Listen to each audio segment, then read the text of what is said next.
এক মাস 23 দিন পর যশোরে আসলাম বাসায়।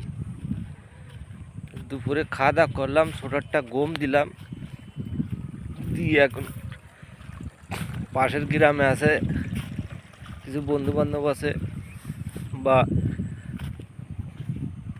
এই মাঠে চাষ করতাম, চাষি বাইরে আছে, অনেক ভালোবাসে। এবার আছে আমি বাইরে কাজ করে আসলাম। এলাকার এই চাষ করিনি, অন্য গাড়িতে করেছে, ছোট গাড়িতে করেছে।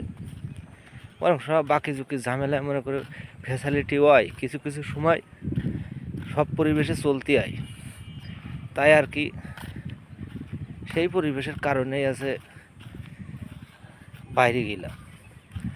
দেখলেন তো আপনারা, অনেক লোকেই দেখেছেন যে কীভাবে চাষ করেছি, কি কষ্ট করেছি, কি না করেছি।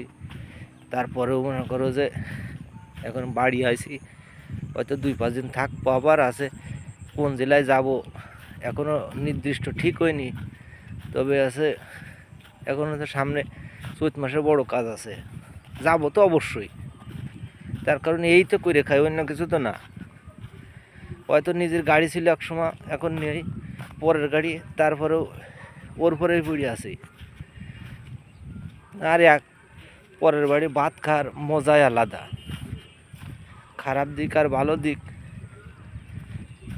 যারা করে তারা বারবার বিদেশে আইসে অনেক লোক আবার ঘুরে ফিরে 2-1 বছর থাকিয়ে মনে করো যে দেশে থাকি এত কিছু মনে করো যে ই করে আবার চলে যেতে চায়, আবার যায়ও ওই রকম।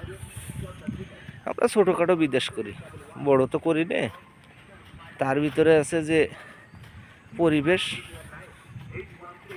ওই করি, এভাবেই চলতেছি।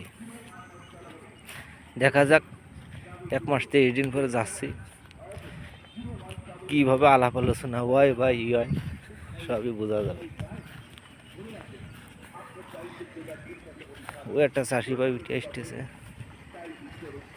মাঠেতে।